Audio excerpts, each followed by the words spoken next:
This was the worst Arsenal performance I have seen this season. We had no goals. Literally no goals, like we're trying to make Florian Wirtz feel comfortable about his Premier League stats. My team's performance was so bad, I even forgot that Tottenham lost. And I only found out about the loss through the Expressions Oozing video. Way Tottenham Hotspur are taking years off my life. They may as well hand out cigarettes instead of match day tickets. It's an absolute joke. I was excited for Thomas Frank. Choo choo, blood. But you see that train now? It's looking like the train that's getting run on Bonnie Blue and Lily Phillips, fam. Yes, we won that game 2-1, but the only reason why we won was because Bukayo Saka wants to have that Premier League medal more than anyone else in the team. Thank you, Saka, for carrying this team, because Lord knows no one else in the team could do it. Now, before I get to grilling my team and giving you guys a little bit of an analysis, let us look at the starting lineups. The first thing you'll notice is that Ricardo Calafiori was suspended for this game because he accumulated too many yellow cards. Does this mean that Miles Lewis-Skelly is going to get some minutes in the Premier League? No, he does not start. Instead, Arteta opted to put Piero Hincapié at left back. Now this makes sense. I mean, Hincapié has been in good form, but did we forget that Miles Lewis-Skelly literally got an assist against Club Brugge in the Champions League? I don't know what Miles Lewis-Skelly did to Arteta to make him his last choice left back in the Premier League,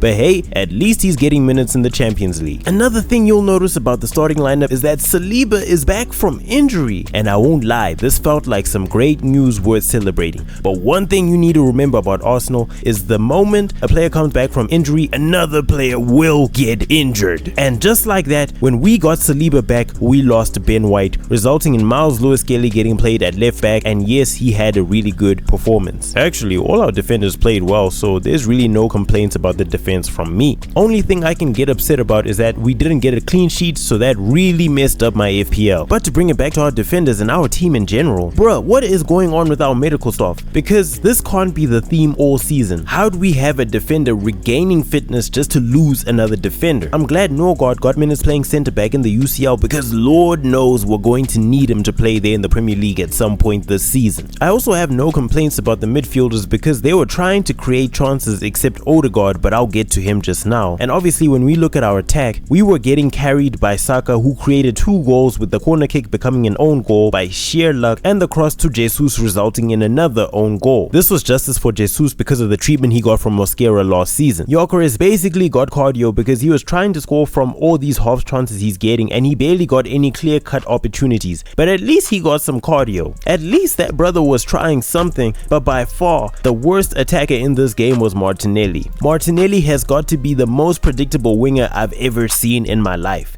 and it's down to how he dribbles. They didn't even bother doubling up on him at some points because Doherty mostly had him locked up. This brother Martinelli is a one-trick pace merchant, and there's no point having pace against a low block. Martinelli really needs to have lessons from Trossard, Madueke and Saka on how to dribble to get past his man, because that ability has miraculously vanished. I feel like Trossard should have started this game because he's a better technical dribbler than Martinelli, and you need dribblers against low blocks, and when Trossard came off the bench, he had an instant impact. As a matter of fact, let's talk about that Arsenal left wing, because Trossard and Martinelli are both good players, but they've both decided that they're super subs and not starters. When Trossard starts, he's okay until Martinelli comes on and he scores a goal, and vice versa. Trossard has 11 GA and Martinelli has 7, with 6 of his GA coming from the Champions League, where Arsenal have never faced a low block in that competition. Coincidence? I think not. This is why Martinelli is thriving in the Champions League, and it's a cycle that keeps repeating. Martinelli gets a good game in the UCL, he gets a start in the Premier League, he plays trash, then Trossard gets subbed on and scores. Tell me I'm lying. My last criticism is for Odegaard, bro, because Odegaard, you can't keep holding on to the ball. When Gyökeres is making a run in behind, just pass it to him, and I promise you, brother, your assist stats will be boosted. You don't have to keep passing to the wingers. You have a striker. In Norway, you always feed that ball to Haaland. Just do it for Gyökeres, and I promise you, bro, you will stat pad on your assists. Now let's talk about Wolves. This team has been the worst in the league so far this season,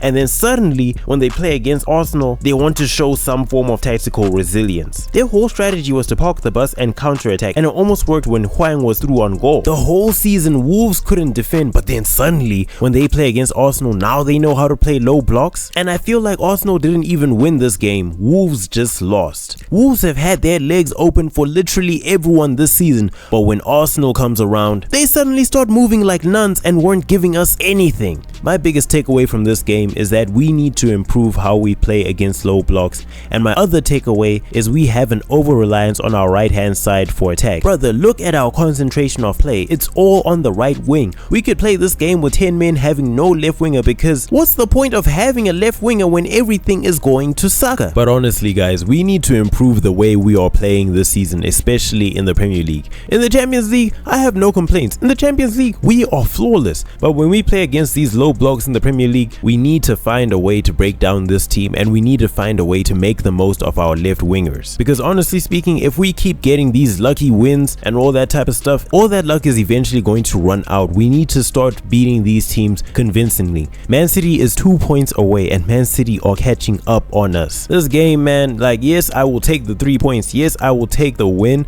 But Arsenal, we played like garbage today.